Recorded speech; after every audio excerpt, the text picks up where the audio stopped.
The fourth generation Ford Focus puts its maker right back into contention in the family hatchback segment, with smarter looks, much improved interior quality and extra technology.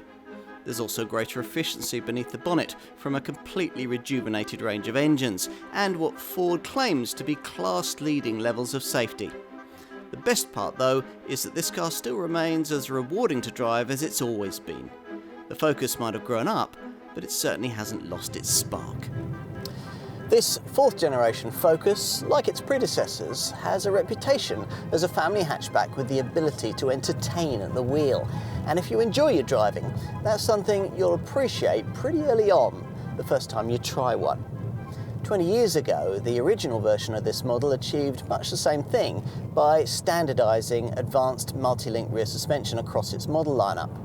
Today, you only get that on the most powerful 1.5 litre EcoBoost petrol and 2 litre EcoBlue diesel variants. If, on the other hand, you go for the 1.5 litre EcoBlue diesel, or more likely the 1 litre EcoBoost petrol engine we're trying here, then the damping's a little different. These volume models come with a much less sophisticated torsion beam arrangement, though Ford has embellished it with the clever force vectoring rear axle springs that it first developed for its Fiesta ST hot hatch. As a result, the ride isn't overly firm, but body control through the bends is still exemplary, allowing you at the wheel to make the most of the stiff new C2 platform, the feelsome power steering, and the torque vectoring control system that helps you get the power down through the bends. It all combines to create a car that really can still reward at the wheel, even in its most affordable forms. There's still nothing else in this segment that feels quite the same. Yet it still does the sensible stuff well too, being decently refined with confident braking and a lovely tactile gear shift. Efficiency's up to scratch even if you select one of the mainstream petrol engines, all of which are 3 cylinders in size.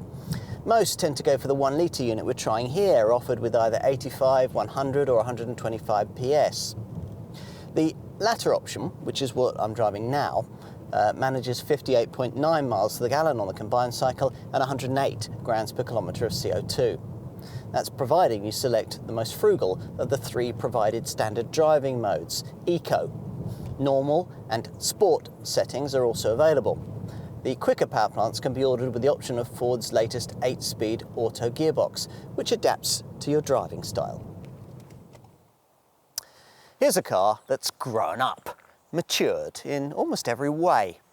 You might, like us, wish that Ford had been a touch more adventurous about this fourth generation Focus model's design, but you can see at a glance that it better meets the key criteria for the kind of car a family hatchback should be. The wheels are further apart, the glass area is larger, the overhang shorter. All of this part of the brand's current human-centric design philosophy. Now, to some extent, that works. Put this improved Focus next to its predecessor, and it certainly looks a more expensive proposition.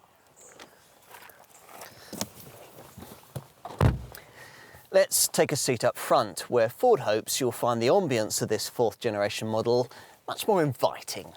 To that end, the dashboard has been pulled forward and there's a slimmer lower centre console, plus that new body shell has freed up more room for shoulders and knees.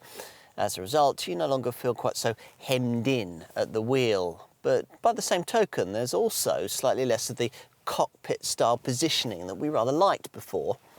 You can't fault the cleaner, sharper ergonomics though, aided by a massive 50% reduction in button clutter, with as many functions as possible relocated to this prominent Sync 3 infotainment screen that, in keeping with current automotive fashion, sprouts from the top of the dash.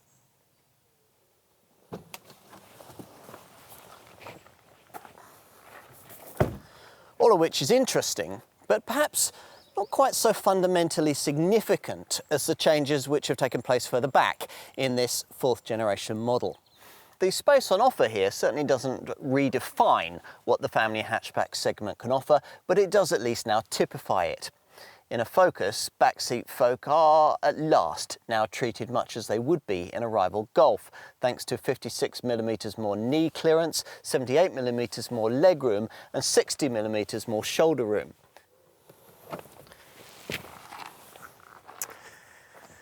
We'll finish with a look at the boot, which also upgrades itself to meet the class standard this time round, offering 341 litres of capacity if you load to window level, or 375 litres with a tyre repair kit fitted. Now, a typically specified estate model fitted with a mini spare offers up to 575 litres. Fold down the 60-40 split folding rear backrest, and between 1,250 and 1,320 litres of space can be freed up in this hatch model, depending on the size of spare wheel you decide upon. An estate fitted with a mini spare will give you up to 1,620 litres. Has any car had more of an impact on modern era motoring than the Ford Focus? Other manufacturers can better this car in some regards, but they still can't make their family hatchback contenders drive like a Focus. It's true that there are some caveats in that regard.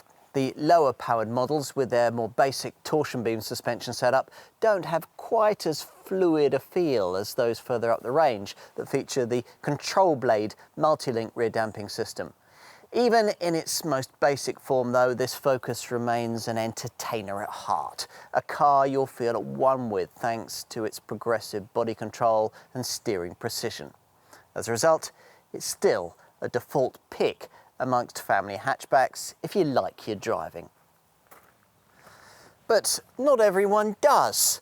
Many family hatchback folk are buying a car of this kind simply because it ticks the right boxes for safety, practicality and running costs.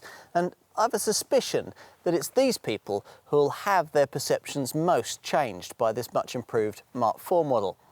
They may, like us, wonder why it couldn't have been just a touch more visually interesting and wish for a slightly more classy cabin. But they'll certainly like the responsively frugal new generation engines, the higher safety standards, the improved quality, and the fact that at long last there's decent rear passenger and luggage space. In short, if you can afford the asking prices, you'll find that here's a family hatchback that now has its priorities right. A car that's grown up, but one that still knows how to enjoy itself. Smarter and more sensible, it is, more than ever, number one for a reason.